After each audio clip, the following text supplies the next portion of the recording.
The alarm screamed through every corridor of the Liberty's dawn.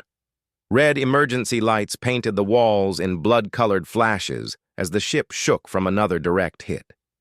Captain Jake Morrison gripped the command chair and watched his tactical display fall apart in real time.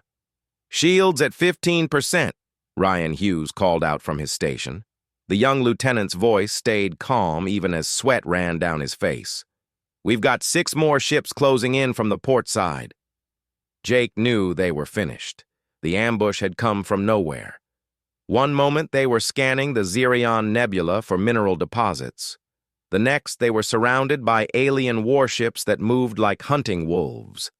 The ships were massive, covered in dark armor plating and bristling with weapons that put human technology to shame.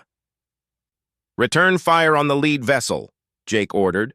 "Marcus, how long until we can jump to faster than light?" Marcus Blake looked up from the engineering console and shook his head. His hands flew across the controls, but the news was bad. "The drive is shot, Captain. They hit us right in the core. We're not going anywhere." Another explosion rocked the ship. Somewhere below them, metal screamed and tore. The lights flickered and died, then came back dimmer than before. Lisa Chen stood from her medical station near the back of the bridge. "We've got wounded on decks 3 and 4. Hull breach in Section 7. I need to get down there." "Negative," Jake said firmly. "Seal those sections and get everyone to the central compartments. We need to keep the crew together." Amy Rodriguez worked frantically at her communication console, her fingers dancing across the controls. "I'm sending out distress signals on all frequencies, but I don't know if anyone will hear us in time. These ships are jamming most of our transmissions." Jake made a hard choice, the kind of choice that would haunt him later, if there was a later. "All hands, this is the captain. Prepare to repel boarders. Grab whatever weapons you can find and get to defensive positions. This is not a drill." The crew of the Liberty's Dawn had trained for this scenario, but training and reality were different things. They were scientists and explorers first, soldiers second. But every person aboard had military training, and every person knew how to fight. The next hit came not from outside, but from within. Something punched through the hull with a sound like thunder. Jake's ears popped from the pressure change. Through the command deck windows, he saw them. Boarding pods, dozens of them, latching onto his ship like ticks on a dog. "They're coming in through the cargo bay and the lower decks," Ryan reported. He pulled out his sidearm and checked the charge. "Contact in 30 seconds. The bridge crew armed themselves. Jake drew his pistol, feeling the familiar weight in his hand. Lisa grabbed a medical kit along with her weapon. Marcus picked up a plasma cutter that he'd modified into something that could do serious damage. The sounds of fighting reached them through the walls. Gunfire, shouting, the horrible screech of alien voices. Jake's people were fighting hard, but the sounds were moving closer. The enemy was pushing through the ship deck by deck. "We need to fall back," Ryan said. "Captain." "We can't hold the bridge." "We're not leaving," Jake replied. "This is our ship." But the decision was taken out of his hands. The bridge doors exploded inward with a blast that threw everyone to the floor. Jake's head cracked against something hard and his vision swam. Through the ringing in his ears, he heard boots on the deck, heavy boots. He forced his eyes open and saw them clearly for the first time. The aliens were huge, easily 7 feet tall, covered in segmented armor that looked like it was made from black metal and bone. Their faces were hidden behind helmets with glowing red visors. They moved with military precision, weapons raised and ready. Jake tried to lift his pistol, but something hit his arm and sent the weapon flying. Strong hands grabbed him and hauled him to his feet. He struggled, but it was like fighting against iron. Around him, his crew was being subdued one by one. Ryan fought like a wild animal until 3 aliens pinned him down. Lisa tried to run, but was caught before she reached the door. The largest alien stepped forward. Even among giants, this one stood out. It spoke, and to Jake's surprise, he could understand the words. Some kind of translation device made the alien's growling voice into rough English. "You fight well for such small creatures. the alien said. Its tone suggested amusement more than respect. But fighting is over now. You are prisoners of the Kragath Empire. Jake spat blood from his split lip. We're citizens of Earth. You've just committed an act of war. The alien made a sound that might have been laughter. War. Your planet does not even know we exist. And soon you will wish we had simply killed you here. They brought in more prisoners from throughout the ship. Jake counted 23 survivors out of a crew of 45. The others had died fighting or been killed when the aliens breached the hull. Each face he recognized made his heart hurt. These were his people, his responsibility. The aliens injected something into each prisoner's neck. Jake felt the needle go in and tried to fight, but hands held him still. Whatever they gave him worked fast. His vision blurred at the edges. His legs stopped working right. He saw Ryan collapse, then Lisa. Then the world tilted sideways and went dark. When consciousness returned, Jake found himself on a cold metal floor. His head pounded like someone was hitting it with a hammer. He pushed himself up slowly and looked around. They were in a cell. The walls glowed with a soft blue light that came from within the material itself. The air smelled wrong, full of scents he couldn't identify. Through a transparent barrier, he could see a corridor and more cells beyond. His crew was waking up around him. Marcus groaned and sat up, holding his head. Amy was already awake, pressing her hands against the barrier and looking for any weakness.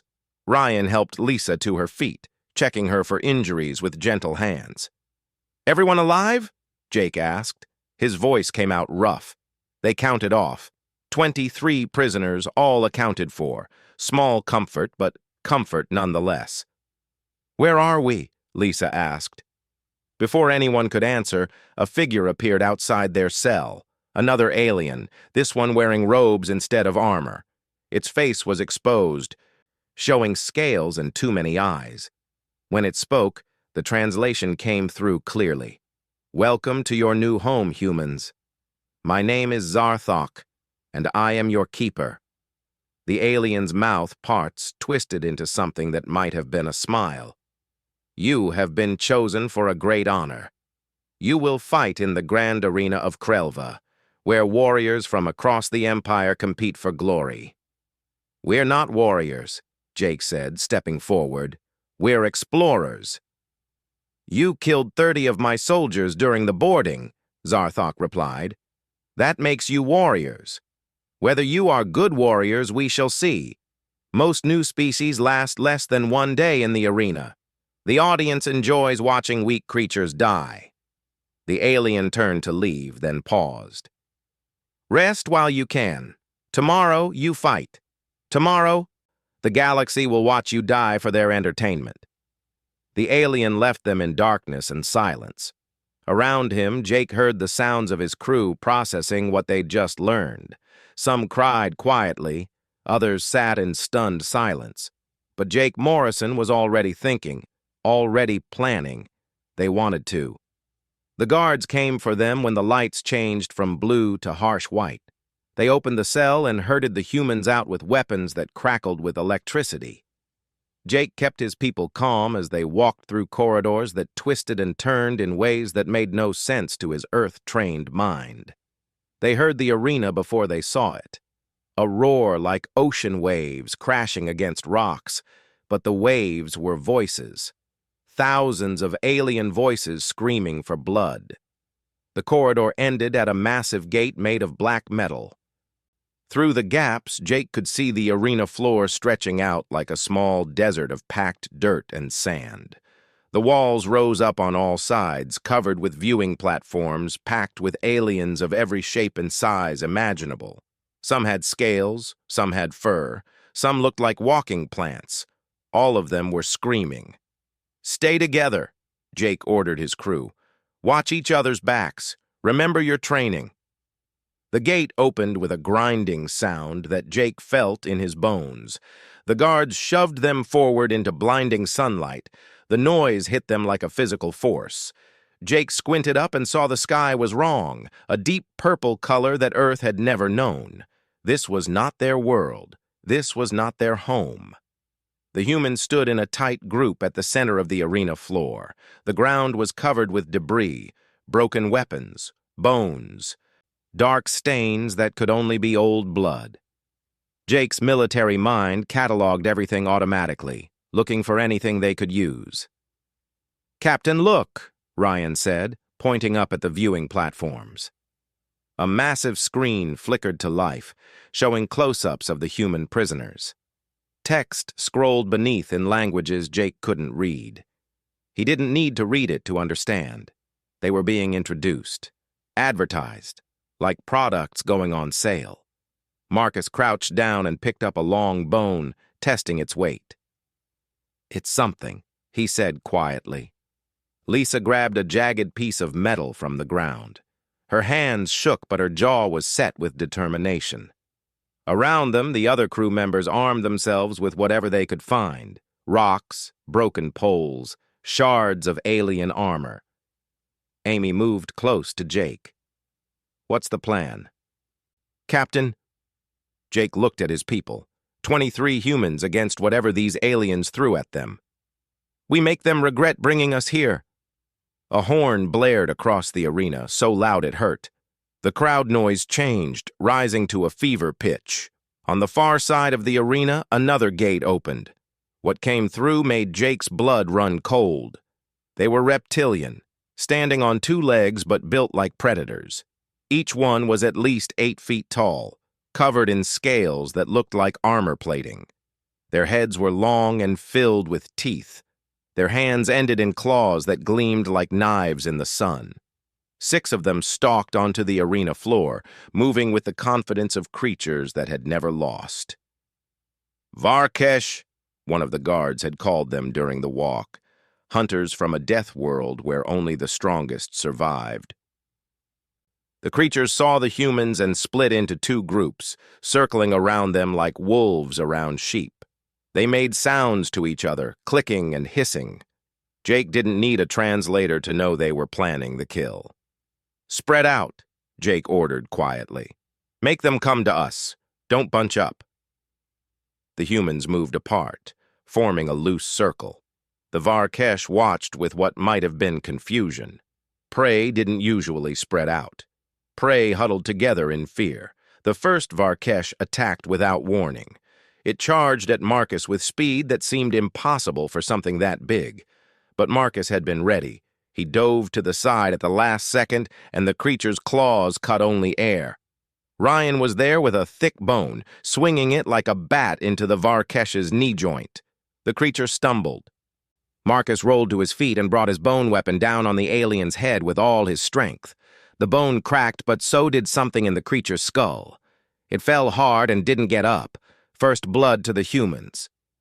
The crowd's roar changed tone. Surprise rippled through the thousands of watching aliens. On the arena floor, the remaining 5 Varkesh stopped circling. They looked at their fallen companion, then at the humans with what Jake recognized as respect. "They learn fast," Lisa said. "They won't make the same mistake twice." She was right. The Varkesh changed tactics. Instead of charging individually, they coordinated. 3 of them rushed the humans from one side while 2 flanked from the other. "Split right," Jake shouted. "Team 1 with me, Team 2 with Ryan." The humans broke into 2 groups and ran in opposite directions. The Varkesh tried to follow both groups and ended up confused. Jake's group led their pursuers toward a pile of debris near the arena wall. At the last moment, they scattered. The lead Varkesh stepped on what looked like a tangle of old cloth and bone. Amy had spotted it earlier and whispered to Jake. When the creature's weight hit the spot, the debris shifted, and the alien's leg plunged into a hole up to its hip. Before it could recover, 5 humans were on it. They used rocks, metal shards, anything with an edge. They went for the weak spots Jake had identified: the joints, the eyes, the softer scales at the throat. The Varkesh thrashed and screamed but couldn't shake them off. When it finally stopped moving, The humans were covered in green blood that smelled like copper and rot. On the other side of the arena, Ryan's group used different tactics. They kept moving, never staying still, forcing the Varkesh to chase them. The aliens were faster in short bursts, but humans had something better: endurance. Evolution had designed humans to run prey animals to exhaustion on the African plains. That same stamina worked here. The Varkesh began to slow. Their breathing became labored. When one of them stopped to catch its breath, Ryan's team struck. They swarmed it like ants on a beetle, dragging it down through sheer numbers. The remaining two Varkesh realized they were now outnumbered. They stood back to back, hissing warnings at the humans who circled them slowly. Jake studied them. These creatures were killers, but they were also smart. They knew they were in trouble. "We can end this fast or slow," he called out, not knowing if they understood. "Your choice." The Varkesh chose to fight.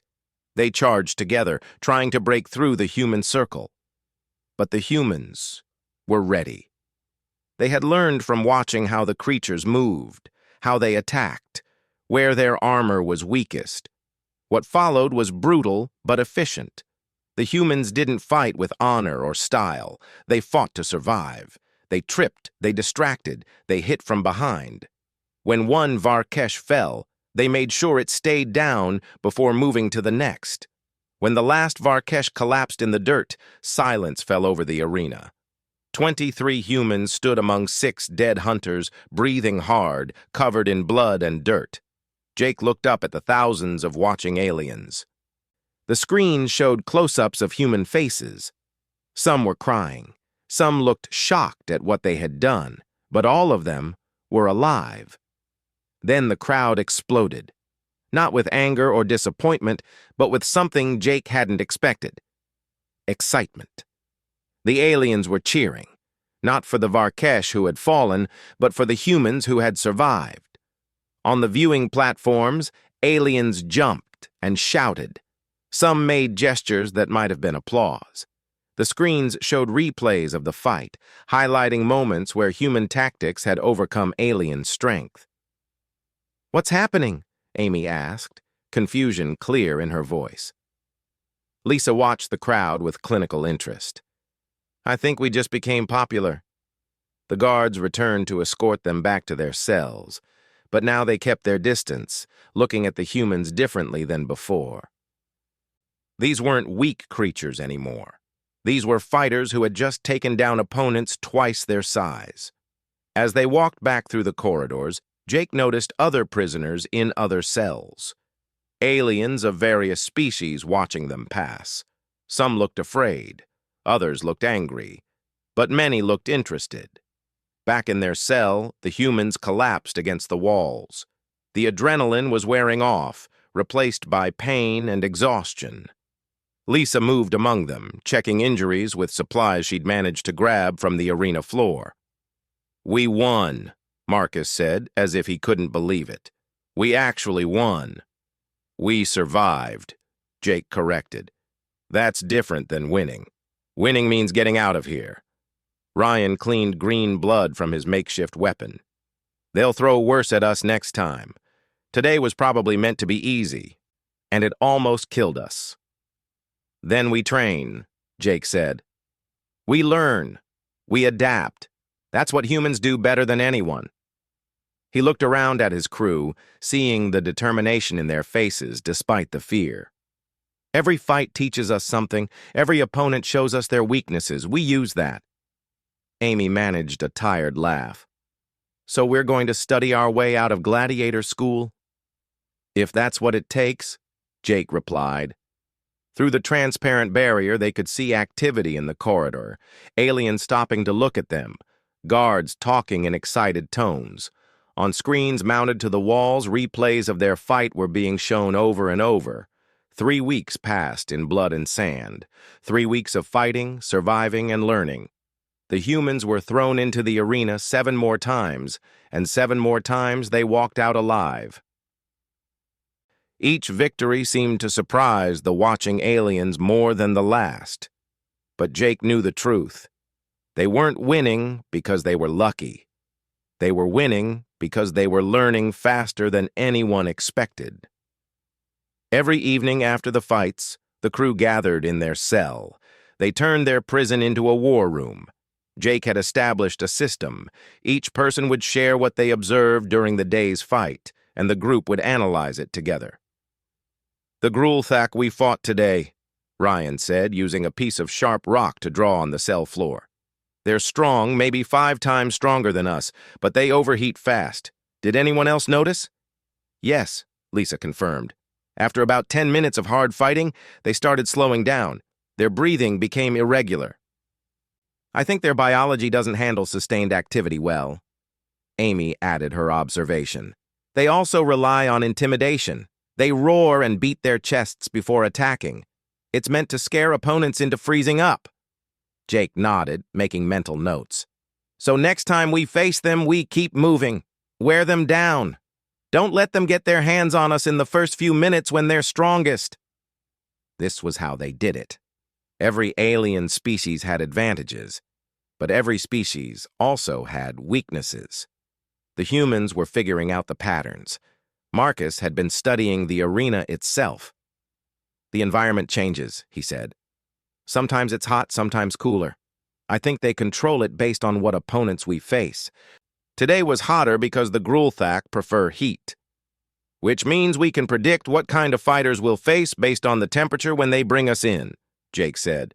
"Good work." The training sessions became more organized. Jake divided people into teams based on their strengths. Ryan led the tactical unit, focusing on strategy and coordination.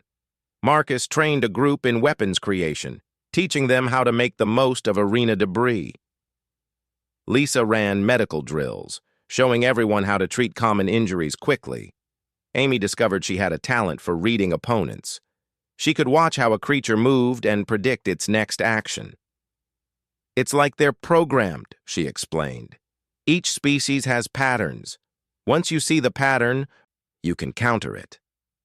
But the real advantage humans had was something the aliens didn't expect: endurance.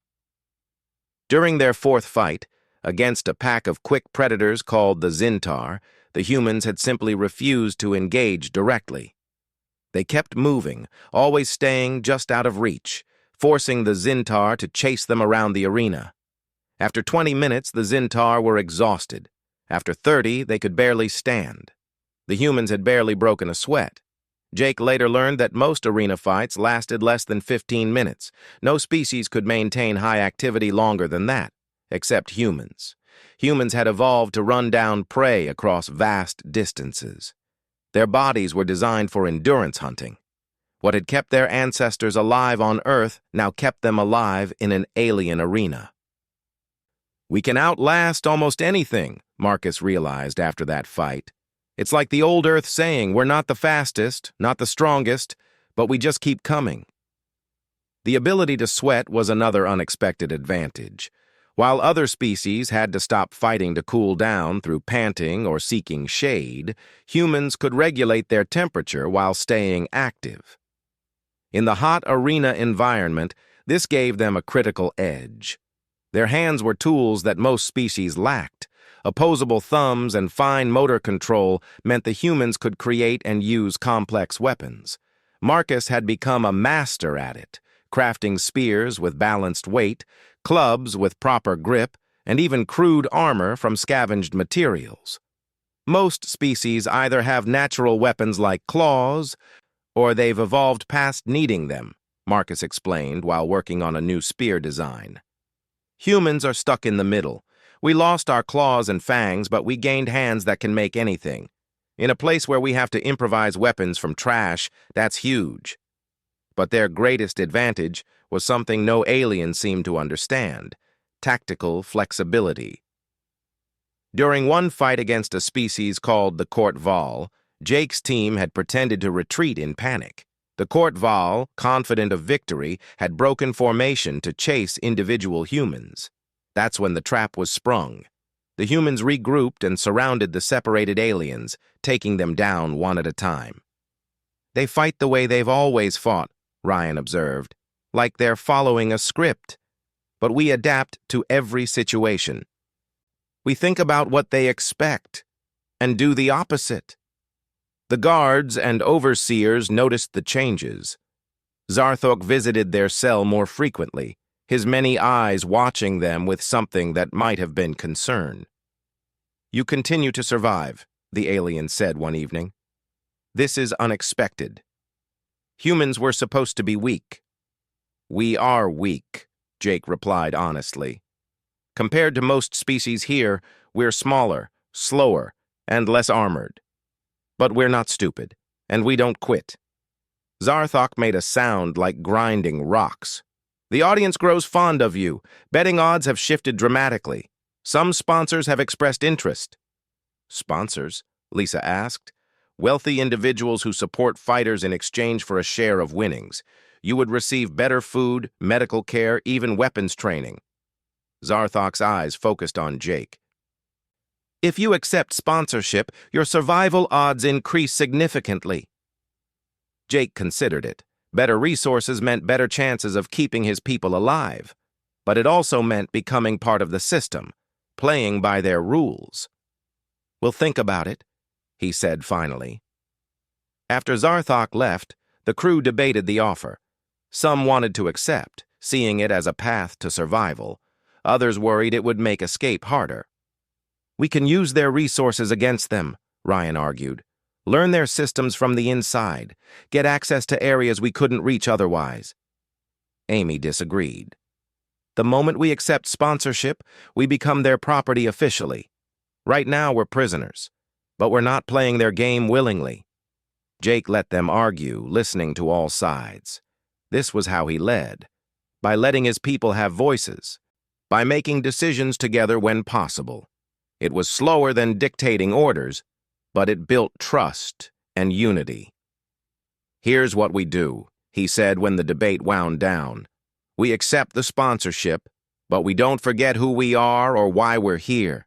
We use everything they give us to survive, learn, and plan, because we're not staying here forever. One way or another, we're going home." The sponsorship came through quickly. A wealthy alien named Krevnor, representing a merchant consortium, offered generous terms. Better food arrived the next day, nutrition that actually tasted decent and gave them more energy. Medical supplies appeared, real ones instead of scavenged debris. And most importantly, they gained access to training equipment. In a secured area adjacent to their cell, the humans found weapons racks, practice dummies, and training gear. It wasn't much by military standards, but compared to what they'd had, it was a treasure. Marcus immediately began studying the weapons. "Most of these are designed for species with different body proportions, but we can adapt them. This staff weapon works better for us than the sword that's too heavy." Lisa examined the medical supplies with careful attention. "This is good quality. I can treat injuries properly now instead of improvising.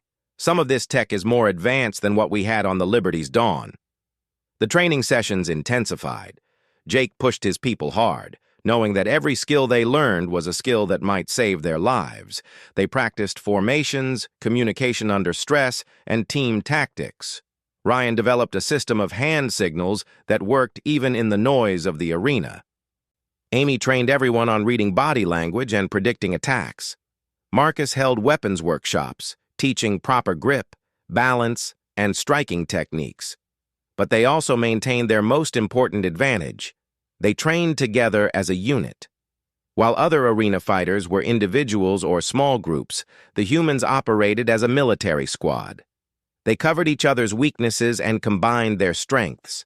The next fight proved the value of their training. They faced the Dreknor, a species of armored beetles that worked in swarms. The Dreknor were dangerous individually and deadly in groups. But the humans had prepared. Using Amy's observations, they identified the swarm leaders by their slightly different coloration. Ryan coordinated targeted strikes on the leaders, and when the leaders fell, The swarm became confused and disorganized. Marcus had crafted spears specifically designed to pierce Dreknor armor at the joints. Lisa positioned herself as field medic, patching injuries mid-fight so wounded soldiers could return to combat. The victory was decisive, and more importantly, it was clean. Only 3 humans suffered minor injuries, and all of them recovered quickly thanks to proper medical care. In the viewing platforms, the betting turned heavily in favor of the humans for their next match. Krevnor's investment was paying off, and the merchant made sure everyone knew it. But Jake wasn't thinking about sponsors or profits. He was watching the guards, studying their routines and procedures. He was noting which corridors led where and which areas had less security. Every day he learned more about the arena's structure and systems. During training sessions, he pulled aside trusted crew members for quiet conversations about escape routes and possibilities. They needed more information, more resources, and more allies. Because Jake Morrison had not forgotten his promise. They would survive the arena, learn its secrets, and find a way home. The sponsorship was just another tool to use. The victories were just another way to buy time.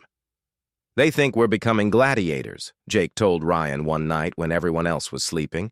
"They think we're accepting this life." Ryan understood. "But we're really just getting ready." Exactly. Every fight teaches us more about their technology, their society, their weaknesses. We're not trapped in here with them. They're trapped in here with us. The announcement came without warning. A massive screen appeared in their cell, showing text that scrolled in multiple languages. Amy read it aloud, her voice tight with worry. "Grand battle event, 30 combatants, 10 species, free-for-all format, last team standing wins, prize, freedom for survivors." Jake felt his stomach drop. Freedom sounded good, but the cost was clear. 30 fighters would enter. Based on team sizes shown on the screen, maybe 5 or 6 would walk out. "It's a massacre event," Ryan said quietly.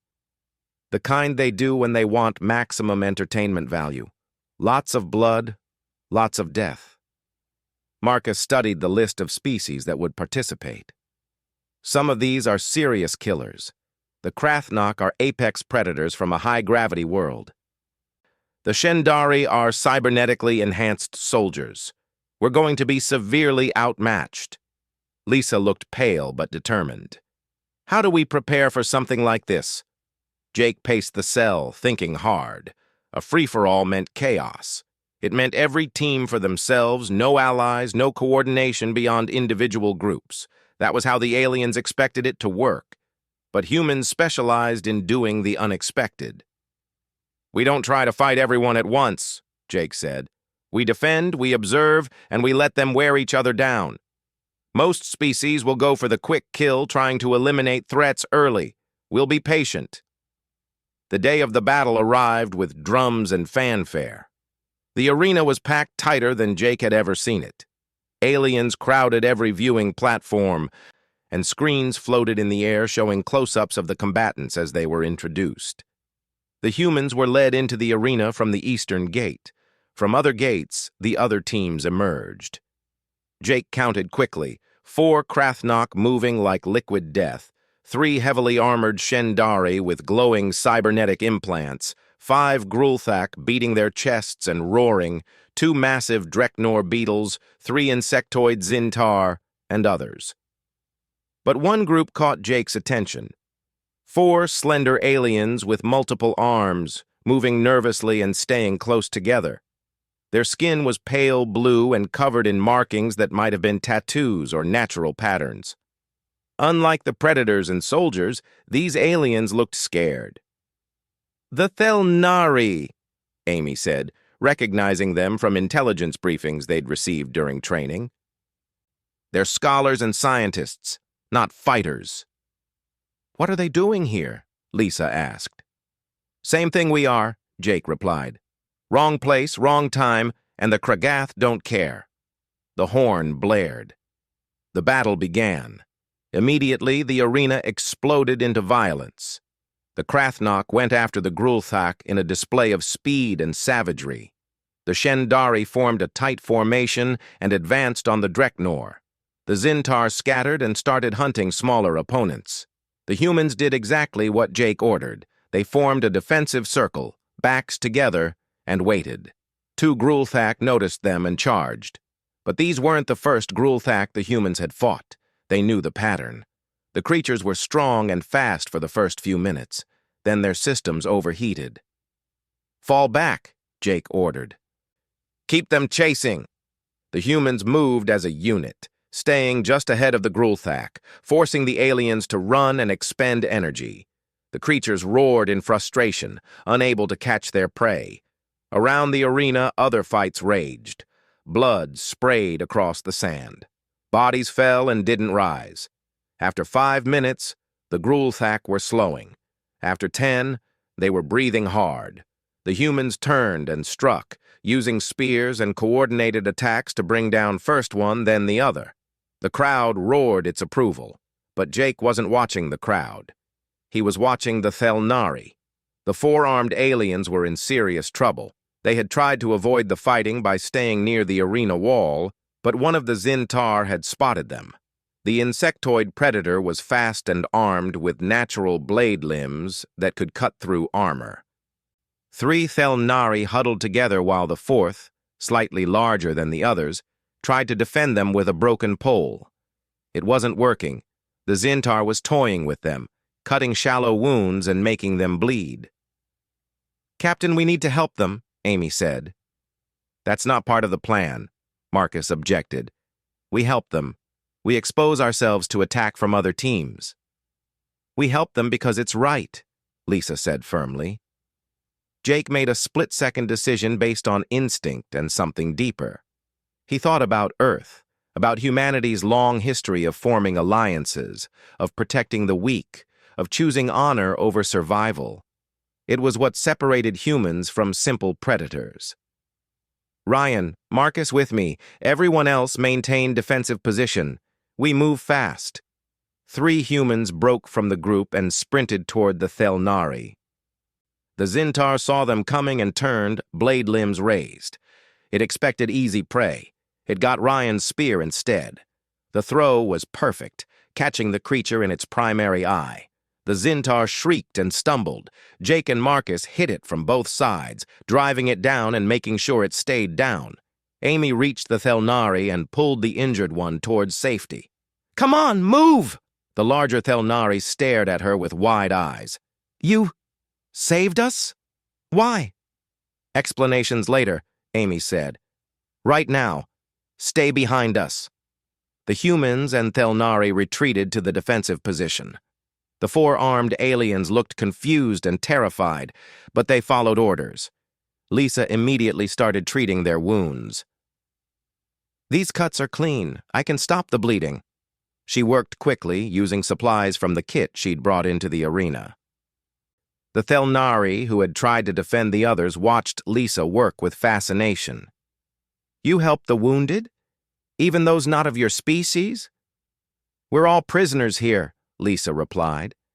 "Species doesn't matter when it comes to survival." The battle raged on around them. The Krathnok had eliminated the remaining Grulthak, but lost 2 of their own in the process. The Shendari had destroyed the Dreknor, but their armor was damaged. The Zintar had taken heavy casualties from multiple opponents. Bodies littered the arena floor. The sand was dark with blood of many colors. The crowd was screaming itself hoarse, loving every moment. But in the middle of the chaos, humans and Thelnari held position together. The defensive circle expanded to include the 4-armed aliens, who learned quickly to follow human hand signals and movement patterns. One of the Shendari noticed the combined group and made a tactical decision. They charged, plasma weapons glowing. 3 cybernetically enhanced soldiers against 27 humans and aliens. "Scatter pattern Delta," Ryan called out. The humans had practiced this. They broke formation in a specific pattern, each person moving to predetermined positions. The Shendari followed the nearest targets, which split them up. The largest Thelnari, whose name was Velmora, moved with surprising speed. Using 4 arms simultaneously, she grabbed debris and threw it with accuracy that caught one Shendari in the visual sensors. "Good throw," Marcus called. "Keep it up." The battle became a test of coordination against technology. The Shendari had better weapons and armor, but they fought as individuals. The humans and Thelnari fought as a unit, covering each other, using terrain, and refusing to engage on the enemy's terms. When the first Shendari fell, its companions tried to retreat and regroup, but the humans didn't let them. Jake had learned from every fight. Never give your enemy time to recover, never let them control the pace. The second and third Shendari fell within minutes of each other, overwhelmed by numbers and coordination they couldn't match. Now only 2 groups remained, the 2 surviving Krathnok and the combined human-Thelnari force. The Krathnok were the most dangerous fighters in the arena, but they were injured and tired. Jake called out to them in the trade language that the translator could handle. "You fought well. There's no shame in stopping. We can all walk out of here." The Krathnok made sounds that might have been laughter. They were predators. Stopping wasn't in their nature. The final fight was brutal but short. The Krathnok were fast and deadly, but they were only 2 against 27. The humans used every trick they'd learned. Coordination, endurance, tactical awareness. The Thelnari proved their worth by grabbing and holding with their multiple arms, immobilizing the predators long enough for human weapons to strike. When the last Krathnok fell, silence dropped over the arena like a curtain. The surviving fighters stood among the bodies, breathing hard, covered in blood and sand. Then the crowd exploded. The noise was so loud it was painful. Aliens were jumping, screaming, throwing things in celebration. The screens showed replays of the final moments, highlighting the coordination between humans and Thelnari. The gates opened and guards rushed in, but they seemed uncertain. This wasn't supposed to happen. Multiple species weren't supposed to work together. The Thelnari definitely weren't supposed to survive. Back in the holding area, medics treated the wounded. Lisa worked alongside alien medical staff, showing them human physiology and learning alien medicine in return. Velmora approached Jake, all 4 arms making gestures that might have been gratitude. "You saved us when you had no reason to. In the arena, mercy is weakness. Yet you showed it anyway."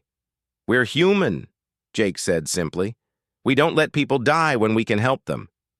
"I have been in the arena for 2 cycles," Velmora said quietly. "I know things. Hidden things, the layout of this station, security weaknesses, how the systems work." She looked at Jake with intense eyes. "You saved my people. I offer this knowledge in return." Jake felt his pulse quicken. This was the intelligence he'd been hoping for. "Tell me everything." Over the next hours, Velmora drew maps in the dirt, explaining the arena's structure. She pointed out guard rotations, secure areas, and most importantly, the location of the armory where confiscated weapons were stored. "During major events, security focuses on the crowds," she explained. "The assumption is that fighters are too wounded or tired to cause trouble. That's when the systems are most vulnerable." "Could we reach the armory during a fight?" Ryan asked. "If you could breach the arena wall at the eastern maintenance access, yes. But it would require tools, distractions, and perfect timing." Jake looked at his crew and the 4 Thelnari who had become unexpected allies. An idea was forming. A dangerous idea. A crazy idea. But it might just work. "How would you like to get out of here?" Jake asked Velmora. "Really out, not just winning fights, but escaping this whole station." Velmora's eyes widened. "That's impossible. No one escapes the arena." "No one human has been in the arena before," Amy pointed out. "We're kind of good at doing impossible things." Over the next days, a plan took shape. It was complicated and risky, but it had a chance. The humans would need one more big fight, one more major event where security would be spread thin, and according to Velmora, that event was coming soon. The arena masters were planning something special, an execution match against the champion of the entire arena. The execution match was scheduled for the peak viewing hour. Across the Kragath Empire, billions of aliens tuned in to watch the humans face their doom. The arena was packed beyond capacity, with overflow crowds watching on screens throughout the station. In their cell, the humans made final preparations. They had spent the past 3 days working with Velmora and her fellow Thelnari on every detail of the plan. Tools had been hidden in clothing, routes had been memorized, signals had been agreed upon. "Remember," Jake told his crew, "the match with Drokash is just the distraction. The real fight starts when we breach that wall." Marcus had spent days working on the eastern wall during training sessions, using tools to weaken specific sections while making it look like normal wear. Ryan had identified exactly which guards would be on duty and where they would be positioned. Amy had studied the timing of security shifts down to the second. Lisa pulled Jake aside before they were taken to the arena. "You know people are going to get hurt in this, right? Maybe killed. This isn't like the regular fights." "I know," Jake said quietly. "But staying here means dying slowly in the arena, one fight at a time. At least this way we choose our fate." The guards came to escort them, but something was different. There were more guards than usual, and they carried heavier weapons. They knew the humans were dangerous now. The walk to the arena felt longer than ever. Through the corridors, other prisoners watched them pass. Some looked sad, assuming they were watching the humans' last walk. Others looked hopeful, as if sensing something was about to change. The arena roared with noise when the gates opened. The crowd was the largest Jake had ever seen. Every viewing platform was packed with aliens of every imaginable species. The screens showed close-ups of the human faces, building the drama for the audience. The humans stood at the center of the arena floor, the sun beating down on them. Marcus pointed subtly at the eastern wall. The weakened section looked exactly like the rest, showing no sign of their sabotage. A horn blasted, deeper and louder than any they had heard before. The opposite gate opened, and Drokash entered. The champion of the arena was a nightmare made real. He stood 9 feet tall, covered in armor that looked fused to his body. Cybernetic implants glowed with red light. One arm ended in a massive plasma cannon. The other held a blade the size of a human. His face was hidden behind a helmet covered in kill markings. The crowd went insane. They chanted Drokash's name like a prayer. The champion raised his weapons, and the noise somehow got louder. "Positions," Jake said quietly. The humans spread out, not in a defensive circle this time, but in a specific pattern.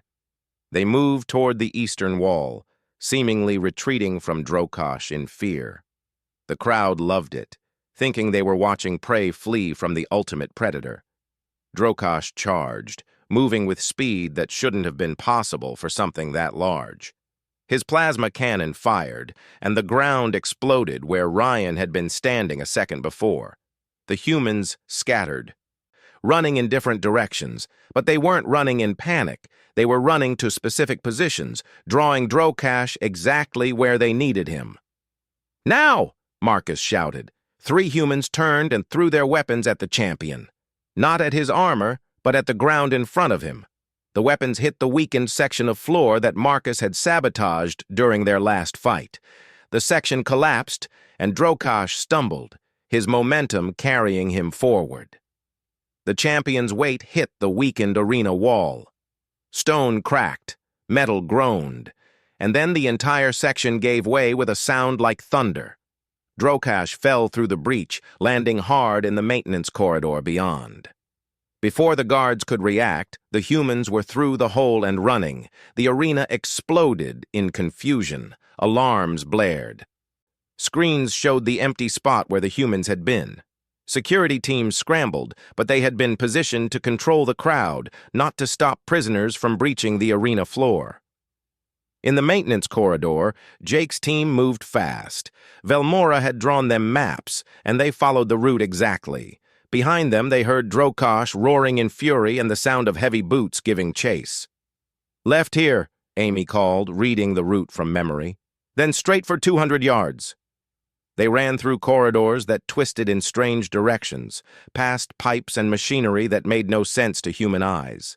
Behind them, the sounds of pursuit grew louder. Guards were flooding into the area. Ryan stopped at a junction and pulled out a plasma torch that Marcus had stolen during training. I'll slow them down. Keep going. We don't leave people behind, Jake said firmly. You're not leaving me.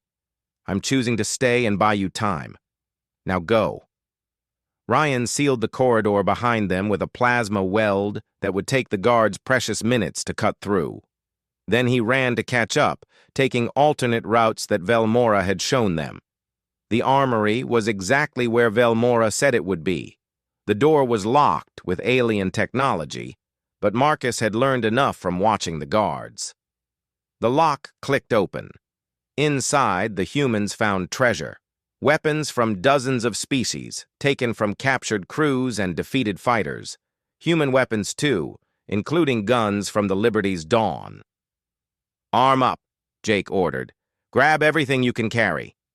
The crew equipped themselves with familiar weapons. The feel of a proper gun in his hands instead of a crude spear gave Jake confidence. They also grabbed alien weapons, plasma rifles, energy shields, and armor that could actually stop bullets. Captain, we've got company, Lisa warned from the door. Guards appeared at both ends of the corridor. Lots of guards, carrying heavy weapons and wearing combat armor. The humans were no longer dealing with arena overseers, but with actual security forces. Take cover, Jake shouted. The firefight was intense but short. The humans had real weapons now and military training. The guards had numbers but were used to dealing with disorganized prisoners. Within minutes, the corridor was clear, but Jake knew more would come. Time was running out. Amy, can you access the station systems from here? He asked. Amy moved to a control panel on the wall. Her fingers flew across the interface, using techniques she had learned by watching the guards. Give me 30 seconds. 20 seconds later, the station's emergency systems activated. Cell doors throughout the complex began opening. Thousands of prisoners, representing hundreds of species, found themselves free for the first time in months or years. The chaos was immediate. Freed prisoners flooded into corridors. Some ran for ships. Others sought revenge on guards. The station descended into anarchy. Now we go for the control center, Jake said. If we can broadcast from there, we can change everything. The control center was in the upper levels, requiring them to fight through 5 floors of guards and security systems. But now, the humans had help. Freed prisoners joined them, including Velmora and her Thelnari companions. A massive alien named Grenth, freed from a cell after 2 years, used his natural strength to tear through obstacles. The battle through the station was unlike anything in Jake's military experience. They fought alongside aliens who hours ago had been strangers, unified by a single goal: freedom. Ryan's tactical coordination proved invaluable. Marcus and Amy worked together to hack through security doors. Lisa treated wounded aliens and humans alike, building trust and loyalty with every life she saved. When they reached the control center, they found it defended by Zarthok himself. The overseer had barricaded himself inside with a dozen elite guards. "This ends now, human," Zarthok snarled through the speakers. "You have destroyed the arena, but you will not leave this station alive." "We don't need to leave," Jake replied. "We just need the whole galaxy to watch what we do next." The battle for the control center was fierce. The elite guards were professionals, not the regular security forces. But the humans and their allies fought with desperation and determination. They used every trick, every tactic, every advantage they had learned in the arena. When the last guard fell, Jake entered the control center. Zarthok stood alone, holding a weapon that shook in his hands. "The Kragath Empire will hunt you forever," the overseer said. "There is nowhere you can hide." "Then let them hunt," Jake replied. "Let them come." because now the galaxy will know what happens when you try to break humans. Amy took control of the communication systems and opened every channel. Jake moved to the main screen where billions across the Empire could see him. "To all free people of the galaxy," he began, his voice calm but firm. "This is Captain Jake Morrison of Earth. You have watched us fight in your arenas. You have bet on our deaths. But today, we declare that no sentient being should be enslaved for entertainment. Today, we are taking this station, and we invite all who seek freedom to stand with us." The response was immediate, not just from the freed prisoners still fighting throughout the station, but from across the system. Ships that had been forced to transport prisoners declared themselves free. Underground resistance movements on occupied worlds activated. Species that had suffered under Kragath rule saw the broadcast and rose up. The station shook from explosions, not from internal fighting, but from ships in orbit that had joined the rebellion. The Kragath reinforcements that were approaching suddenly found themselves facing a fleet of unlikely allies. For 3 days, the battle raged. The humans coordinated defense and tactics, using the arena's own security systems against the Kragath forces. Freed prisoners fought alongside each other, inspired by the example of creatures who had refused to accept their fate. The turning point came when a Kragath commander contacted the station directly. Jake took the call, appearing on screens across the system. "You cannot win," the commander said. "We will destroy the entire station if needed." "Then you'll destroy evidence of your war crimes," Jake replied calmly. "We've been broadcasting everything. Every fight, every death, every prisoner. Neutral worlds have been watching. Independent systems have seen what you do. If you destroy us, you prove we were right. If you let us go, you might keep some credibility." The standoff lasted for hours. Behind the scenes, Amy had been sending data files to every news network, every diplomatic channel, every system that would listen. Evidence of the arena's atrocities, proof of illegal imprisonment, records of species forced into slavery. The pressure on the Kragath Empire became overwhelming. Calls for reform came from within their own borders. Allies questioned their partnership. Economic sanctions loomed. Finally, a treaty was negotiated. The arena would be permanently closed. All prisoners would be released. Humans would be recognized as a sovereign species with full rights under galactic law. And most importantly, the station would become neutral territory, a symbol of freedom instead of oppression. When Jake finally stepped outside the control center, he found the corridors filled with freed prisoners. Humans, Thelnari, and dozens of other species stood together. They looked at him not as a fellow prisoner, but as the leader who had made freedom possible. Velmora approached, making the four-armed gesture of deepest respect. "You did it. You actually did it." "We did it," Jake corrected, "all of us together." In the following weeks, the humans prepared to return to Earth. Their story had spread across the galaxy. First contact with humanity had not gone as anyone planned, but it had introduced humans in a way that no formal diplomatic mission could have matched. The crew of the Liberty's Dawn became ambassadors and heroes. They testified before the newly formed Interstellar Council, telling their story and pushing for reforms that would prevent such atrocities from happening again. But Jake Morrison knew they were not special.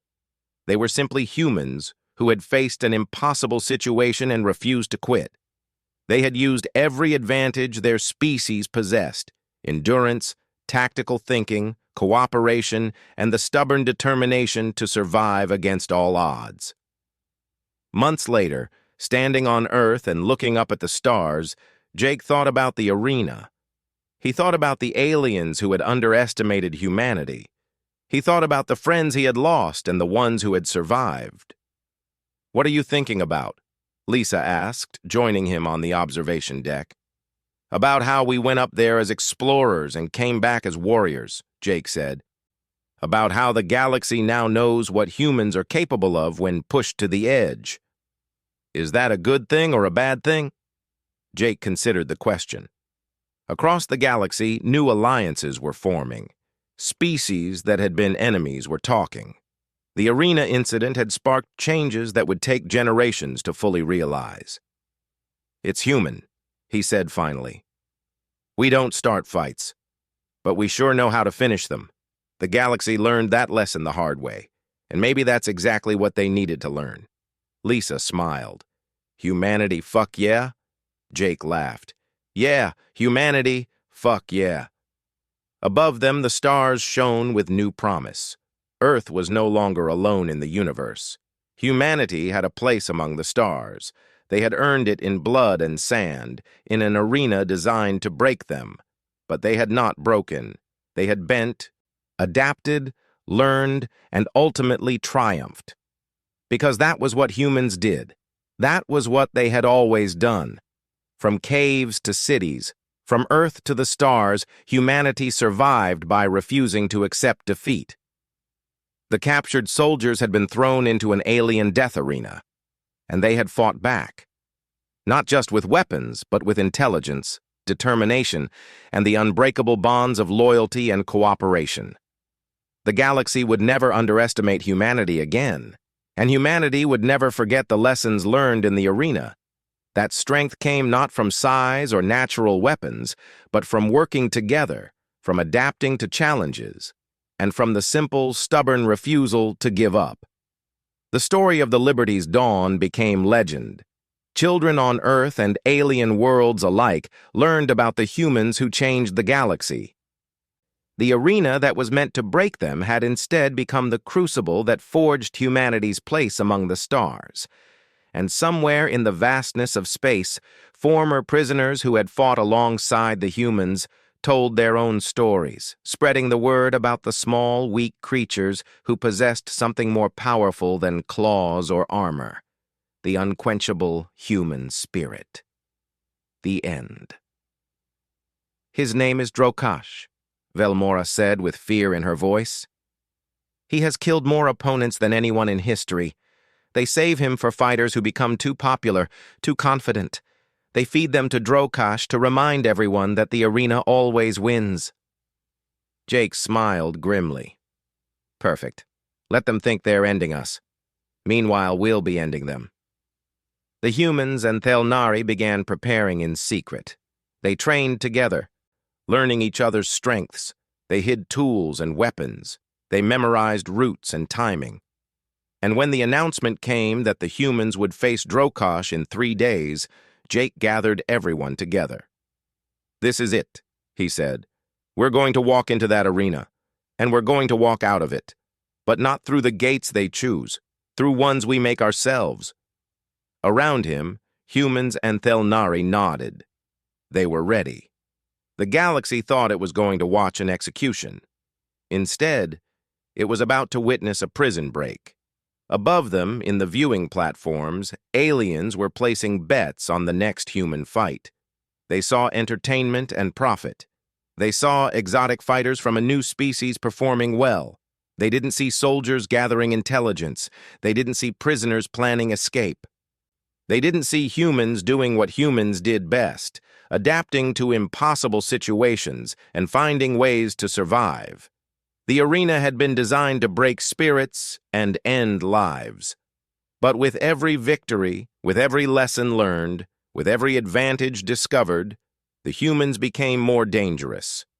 Not dangerous in the way the aliens understood, through strength or natural weapons. Dangerous in a way they couldn't predict, through intelligence, cooperation, and the stubborn refusal to accept defeat. Zarthok had been right about one thing. The humans were changing the arena, but not by becoming better gladiators, by becoming something the arena had never seen before: organized, tactical, and utterly determined to escape. "We're famous," Lisa observed dryly. "Good," Jake said. "Famous means people are watching. Famous means we matter. And if we matter, we have leverage." He stood up despite his tired muscles. "Listen up, everyone. What happened today was just the beginning. They wanted to throw us away like trash. Instead, we showed them what humans can do. Tomorrow, they'll try again. and the day after. But every day we survive is a day we learn more about this place, these aliens, and how to get home. The crew nodded, accepting his words. In their eyes, Jake saw something changing. The fear was still there, but now it was mixed with something else. Confidence, pride, the knowledge that they could face monsters and win. Outside their cell, the galaxy was talking about them. The small, weak humans who had defeated creatures bred for killing. The story was spreading across networks and communication channels, reaching worlds they had never heard of. But in that cell, Jake Morrison and his crew were already planning for tomorrow, already thinking about the next fight, already refusing to accept the fate the Kragath Empire had chosen for them. They were human, and humans didn't quit. Throw humans into an arena? They wanted a show? Fine. They would get one, just not the show they expected. "Listen up," he said, and his command voice cut through the despair. "We're not dead yet, and as long as we're breathing, we fight. That's what we do. That's what humans do. We adapt. We survive. And we sure as hell don't go down without making them remember us." In the darkness of the cell, 23 faces turned toward him, and in their eyes, Jake saw something that the aliens had not counted on. He saw determination. He saw anger. He saw the refusal to accept fate that had driven humanity from caves to the stars. Tomorrow, they would be thrown into the arena. Tomorrow, they would face creatures designed to kill them. But tomorrow, the galaxy would learn what humans were really made of.